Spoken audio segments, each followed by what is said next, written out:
I was looking at Paul one time, playing his bass. He's like me, he's Paul. He's a dough kick. That's to say, he's a left-hander, but he plays his bass left-handed. And then Paul being Paul, the next minute he's floated across to the old Joanna, and he's tinkling the ivories. And it struck me all of a sudden, you don't see a left-handed piano, do you?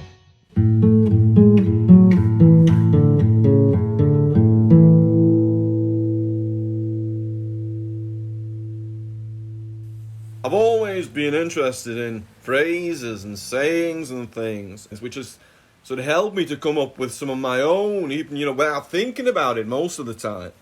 And obviously a couple of these picked up by John. The first one being, and perhaps the most famous, was A Hard Day's Night. Because what happened there was we were recording a session. We'd finished whatever we were doing. We walked out the doors of Abbey Road. And I just sort of said, oh, it's been a hard day. And then as I got outside, it was pitch black. And I looked at my watch, and it was like 2 o'clock in the morning or something ridiculous like that. I mean, not that we'd probably go home, we probably had to a club at that point. But anyway, it was really early hours. So I just said, it's been a hard day. Saw the sky was black and said, well, it's been a hard day's night.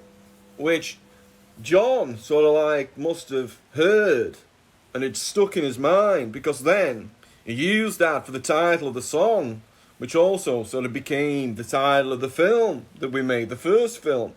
So that was one of the my little sort of sayings that John picked up on. And then another one of my lot of sort of little ditties, or whatever you want to call them, that John sort of tuned into was Tomorrow Never Knows. And I'd said that as some throwaway comment. And then the next thing you know, John's using it for his psychedelic thing.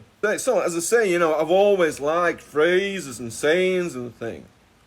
But one day I was watching the television, and this is sort of like relatively recently, it's after the Beatles. And there's this program, sort of like, what they call it, natural history program, about these geese. Now, these geese were sort of flying, sort of, what they call it, emigrating, is it? Migrating. These geese were migrating, for the winter.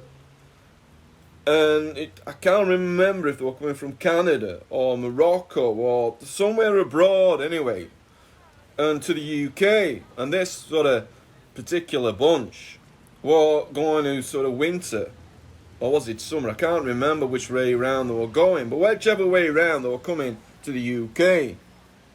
And this gang were going to have the holidays in Rotherham, of all places. So it followed these birds, these geese, and they managed to strap like a sort of tracking device on a couple of them. I don't know how they've done it. You must have to sneak up on these things, because, first sign of you trying to stick something on them, they're going to be in the air, aren't they? But anyway, somehow they managed to get these tracking devices on a couple of these geese in this squadron, or whatever you call them. So, and they watched them on this map. As it turned out, I thought they'd just get up there and go, straight.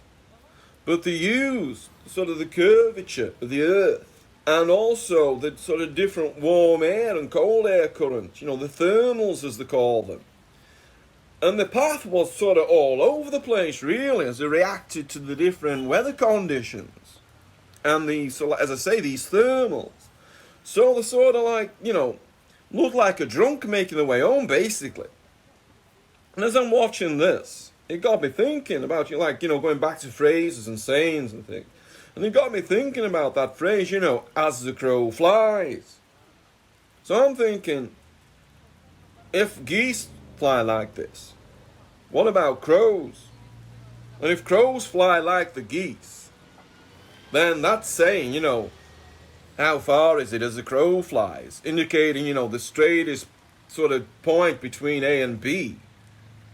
Then it doesn't work, does it? Not if they're like, really zigzagging everywhere. How can you say, well, how far is it as the crow flies? And the true, the true answer would be, I don't bloody know, because they're all over the shop. So anyway, I got this in my head, and I started, as I was walking around, I was trying to spot some crows. to see how they flew. Spotted a couple, and again, yeah, like short distances, fair enough, they were going in a pretty straight line. But I noticed one went over a block of flats, and it was going round in bloody circles and all sorts of stuff before it landed. So anyway, I started sort of wittering about this, and Barbara said, look, you're going to have to do something about it. Can't you ride up to the people's friend? Because they answer questions and things. So I rode up to them, never heard a bloody thing back.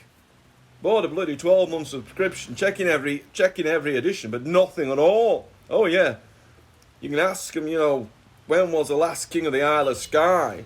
Or how do I do some sort of knitting pattern or whatever, but no, you ask them about crows and there's just stone cold silence.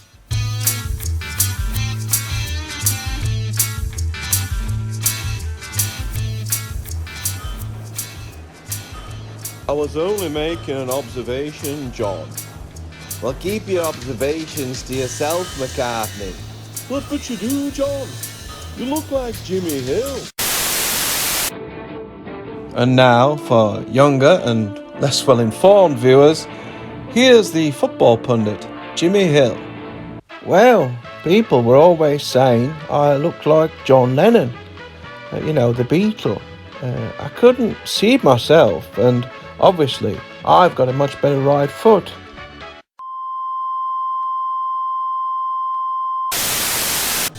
I don't know if it's the glasses or the chin, but you're a dead bloody ringer for it.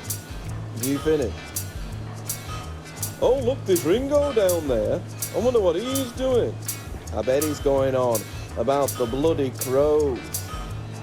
He's always going on about the bloody crows and flying in a straight line. Collared me for about an hour yesterday about it all. How does he do that? It's one of the things he learned out east. What, in India? No, his auntie in Barnsley. Oh. Full steam ahead, Captain. It's electric and I'm not a captain. Oh, sorry about that, Commodore. I thought it was diesel, Diesel sorts you out. You get it? Diesel sorts you out. You don't mind me saying, you're looking a little bit pink in the face. A little bit gammon, if you know what I mean. Is it your blood pressure? Or has Brexit done you over, Admiral? I'd rather not say. He looks the type, doesn't he, John? Has Brexit not worked out for you, mate? You want us to sing you a verse of Rule Britannia? See if that makes you feel any better. That would be rather nice. We stopped doing live shows, remember? Well, maybe another time, Corporal. Sorry about that. Anyway, full volts ahead, Viceroy. So anyway, then I got another idea. Although I know what I'll do. I'll ring David Attenborough. It's at this point in our gripping narrative that we pause to allow the adrenaline levels to subside and the excitement to safely dissipate before things get out of hand. But we will be returning to Ringo and his avian conundrum in part 2 of this action-packed story. Until then, as the great man would say himself, peace and love. Peace and love. And no autographs. Definitely no autographs.